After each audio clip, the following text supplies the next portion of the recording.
1-1 foi o resultado de Palmeiras e Fluminense. O Abel reclamou da arbitragem. Eu quase acertei o bolão. Reclamou. Quase? Quanto você colocou? O Palmeiras fazer 3 gols, né?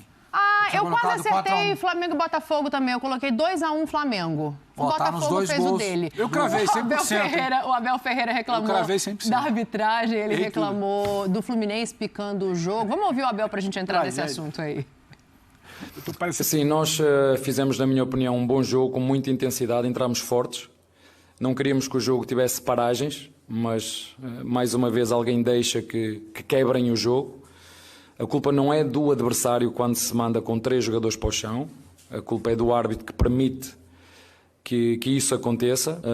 Já vos disse mais que uma vez que ninguém controla o resultado e temos que o aceitar, mas hoje deveríamos, por tudo o que fizemos, ganhar o jogo, mas o futebol nem sempre tem justiça. Futebol na ESPN é um oferecimento de Claro, Advil e Motorola. Bom, a gente viu aí o Abel e estamos vendo os números do jogo. O Fluminense tem até um pouquinho mais de posse de bola, mas o Palmeiras é superior nos outros. Não, nessa aí não tem. Nessa aí tiraram. Ações no ataque, né? Que basicamente é a mesma coisa, no meu entendimento, do que é terço final. Vamos adotar isso aí, viu, produção? Ações no ataque. Ações na área do rival, e aí tem os chutes. O Palmeiras, ele é superior ao Fluminense, né? O Fluminense empata o jogo, leva um ponto do Allianz Parque. O que explica, o Facincani? Óbvio que eu fiz uma brincadeira ali no começo, falando de crise, não está nem perto disso, mas um campeonato de pontos corridos precisa começar a ter uma sequência positiva para não afastar demais da ponta de cima. Não tem caos, não tem crise, mas o que explica esse desempenho tão ruim no Campeonato Brasileiro? Cedendo os meus minutos ao Felipe Facincani. Talvez... Tá cedendo? Cedendo os meus... O senhor também? Também. Você também, Pedro? Não? Todo mundo fala, Não, talvez é aquilo que eu falo. Uma equipe, quando ela tem uma rotação muito intensa para um tipo de competição, quando você muda o formato, o sistema, o time acaba sentindo um pouquinho o que é esse ritmo, né? O Campeonato Brasileiro é uma competição destrinchada em 38 rodadas. Então, no subconsciente do jogador, não preciso entrar com essa rotação de 110, 120% no jogo contra o Fluminense, porque depois talvez eu possa buscar na outra rodada, ou então vou tentando trabalhar esse elenco de uma forma mais homogênea para que quando chegar o que de fato interessa, que é o que todo mundo sabe, é a Libertadores, o time está 100% fisicamente muito bem e tal, e não é bem assim que funciona, dá para você trabalhar as duas frentes. Para mim, se o Palmeiras está com essa linha de pensamento, está equivocado. Ele pode e deve, nesse momento, trabalhar o Campeonato Brasileiro com muita força. E ontem não fez um bom jogo. Claro que não fez um bom jogo. Senão, talvez tivesse vencido um time do Fluminense que praticou em muitos momentos o antijogo. Foi um time... o Jorge ali, no gol do... Péssimo. Então, o Abel também, com algumas escalações, algumas mudanças, não foi bem. Ele poderia ter dado mais oportunidades a outros atletas. Para mim, erra na escolha do Wesley como titular, mas se bem que o Wesley hoje testa positivo para a Covid, está fora dos próximos jogos, né? Até que, obviamente, vem o resultado negativo. Não dá para saber também se o Covid testado positivo do Wesley tem correlação com o desempenho ruim no jogo de ontem, mas enfim, mas nem mesmo... com ou sem Covid, eu não teria colocado o Wesley. Para mim, o Scarpa é um jogador que ele é fundamental até para o desenvolvimento da equipe do meio para frente, para o suporte que ele dá ao Rafael Veiga, pela bola parada, pelo recurso que ele tem. Então, o Palmeiras, ele precisa olhar para o Campeonato Brasileiro também com o mesmo carinho em que ele joga na rotação da Libertadores. Porque, tudo bem, ele vai lá, mete 8 no Petroleiro, mais 5 fora de casa, e Emelec fora de casa, o grupo é fraco e tal. Mas o Palmeiras faz o grupo também se tornar fraco pelo desempenho que ele entra em campo. Tem times que também têm grupos tão fracos quanto e têm sofrido na Libertadores. Agora, ele tem que olhar para o Campeonato Brasileiro com essa mesma força. E ele também pegou equipes que se fecham, pegou times na Libertadores que jogam um futebol menos propositivo. O Fluminense, o tal do dinizismo ontem, que já se fala, o de um toque bonito, para mim é uma retranca gourmet. Se a gente for brincar como o Sormani coloca. O Fluminense ficou com 11... Retranca gourmet. Uma retranca gourmet, porque, né? Ficou com 11 trancado lá atrás, esperando o que acontece. E tudo bem, tá certo o Fluminense, porque o Palmeiras de peito aberto hoje, se você vai jogar no Allianz Parque, é quase que um suicídio você jogar. Se você abrir o peito para jogar com o Palmeiras no Allianz Parque, vai tomar 2, 3, 4. Só que ontem o Palmeiras também não teve a rotação para fazer 2, 3, 4. Isso é um fato. Ele teve um segundo tempo um pouquinho melhor que o primeiro, mas o jogo em si não foi bom. Não foi bom. E também muito, além desse antijogo, o time do Fluminense exageradamente praticando o antijogo. Isso não exclui o Palmeiras da incompetência dele de não ter jogado bem, mas exageradamente um time com antijogo. Sabe, se o Fluminense quer ambições maiores na temporada, evoluir do trabalho em que ele teve limitações com o Abel e buscar muito mais daquilo que para ele é um objetivo de não só estar numa Libertadores, mas até um título de Sul-Americana, a atitude e a performance individualmente dos jogadores ontem foi ridícula. Eu queria falar sobre isso. Ridículo. Jogadores a cada 30 segundos se atacando no chão. Feio. Foi vergonhoso para o que o torcedor do Fluminense espera. Foi feio, foi ridículo. E se isso teve dedo do Diniz, então pior ainda. Pior ainda. Aí eu concordo com você e discordo do Abel na fala dele. Que os jogadores do Fluminense estão na dele, etc e tal, a culpa é do árbitro. Não é. Não é. O jogador precisa ter ética. O jogador precisa entender que futebol não é isso. E querer jogar futebol. Jogar bola. O jogador é o maior culpado nessa história. Não é o árbitro. É difícil você controlar isso. O jogador cai o goleiro. Tem que parar o jogo. Cai o outro lá, cabeça. É determinação, tem que parar o jogo. Então, o jogador tem que parar de fazer fita. Entendeu? O jogador precisa ser mais profissional. Ele precisa ter mais comprometimento com a profissão dele. Agir com ética.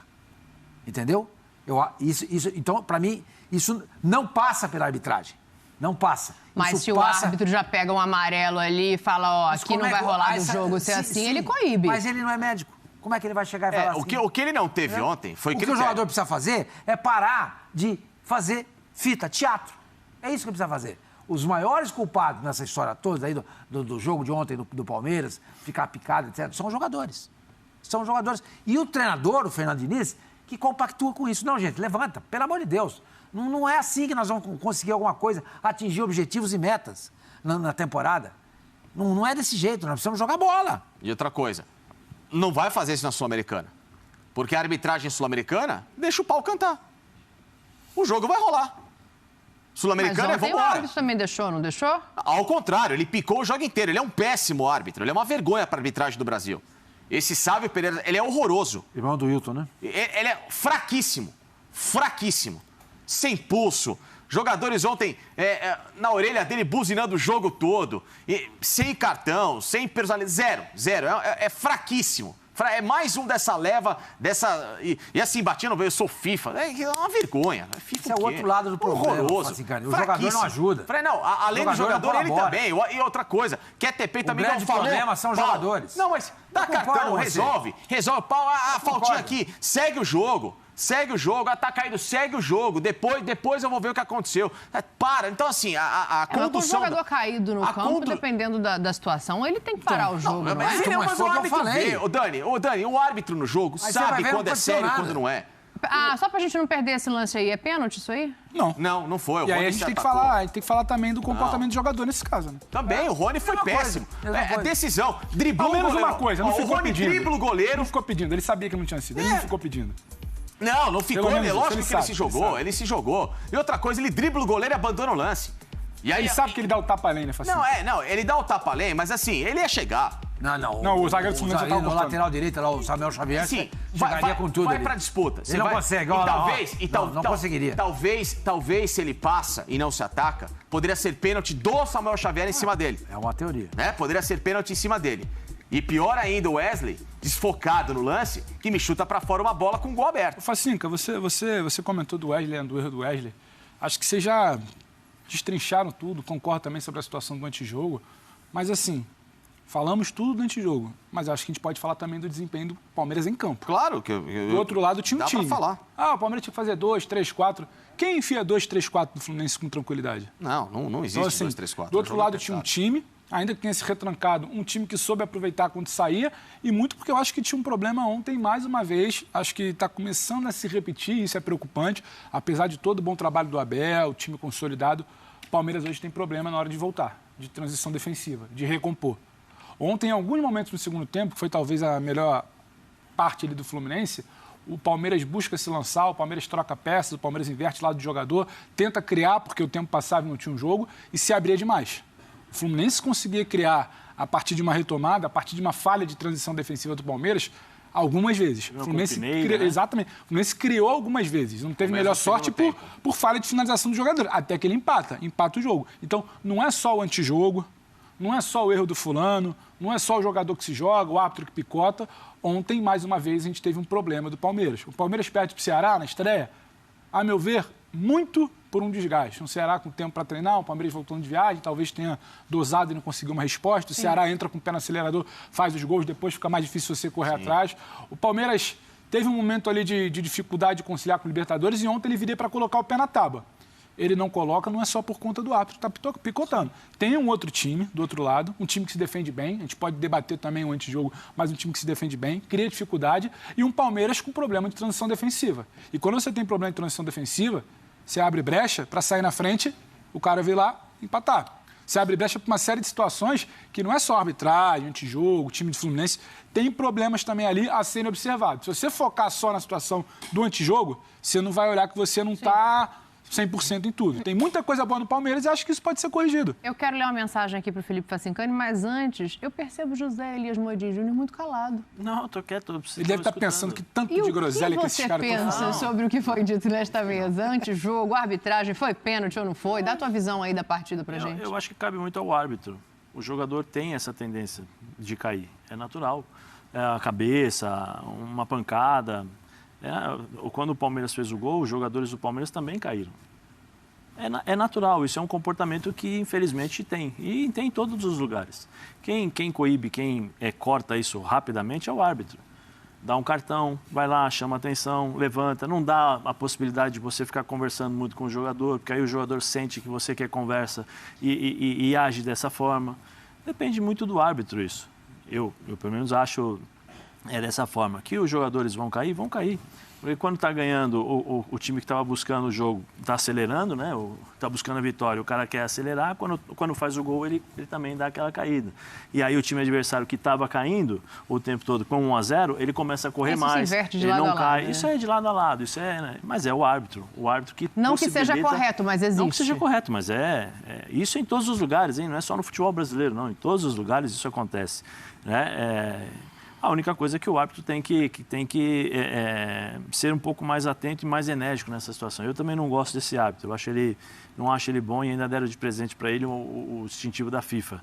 O que é natural aqui no Brasil, infelizmente, né? E aí tem aquele período de adaptação ao escudo FIFA, que é onde os caras cometem mais erros, porque ele é FIFA, então ele pode... Sou FIFA e não presta atenção naquilo que está fazendo. E aí é pior ainda, né? Em relação ao jogo...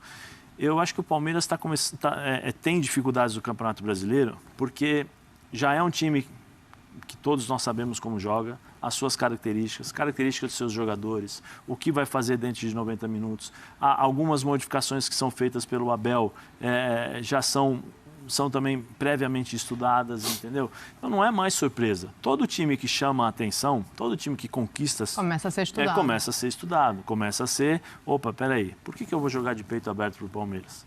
Não, vou jogar fechado e explorar contra-ataque. Né? Então o Palmeiras começa a ter esse tipo de dificuldade no Campeonato Brasileiro. O Campeonato Brasileiro não é a primeira fase da Libertadores. De acordo. O Campeonato Brasileiro não é... Ainda mais o grupo do Palmeiras, né? Ainda mais o grupo do Palmeiras. Então, assim, você olha 8-1 no Petroleiro. Aí você vem aqui, não, o Palmeiras vai jogar o Campeonato Brasileiro tranquilo e tal. Diferente. Não é. É diferente. O Campeonato Brasileiro é difícil. E outra coisa... É complicado. Quanto mais você consegue ter no Campeonato Brasileiro a mesma mentalidade da Libertadores, mais casca você cria para a parte final da Libertadores. Mas eu não vejo... Eu acho que o Palmeiras é o mesmo Palmeiras da Libertadores, em termos de intensidade de jogo. O problema é que os adversários são diferentes. Esses adversários do Campeonato Brasileiro, eles são diferentes do que o Petroleiro. Claro. São diferentes do que o Emelec, do que o Tátira. São diferentes. O Palmeiras sobra muito. É bem diferente, né? Entendeu? Essa dificuldade o Abel vai ter que lidar com isso. Porque a expectativa ela é grande. E aí o torcedor não analisa muito, não faz essa separação. Quando você vê 8-1 no Petroleiro, 5-1, você fala, opa, beleza, 4-0 no São Paulo na final vai voar. Vai voar, por exemplo. Aí você chega no Brasileiro, é mais complicado. Facincani, eu quero ler uma pergunta do Fã de Esporte aqui para você, pra gente fechar esse assunto. Daqui a pouco tem Corinthians, hein? O líder do campeonato vai ser assunto aqui. Facincani, eu só vou ler aqui para você, porque você estava falando aí, e aí o Fã de Esporte escreveu assim.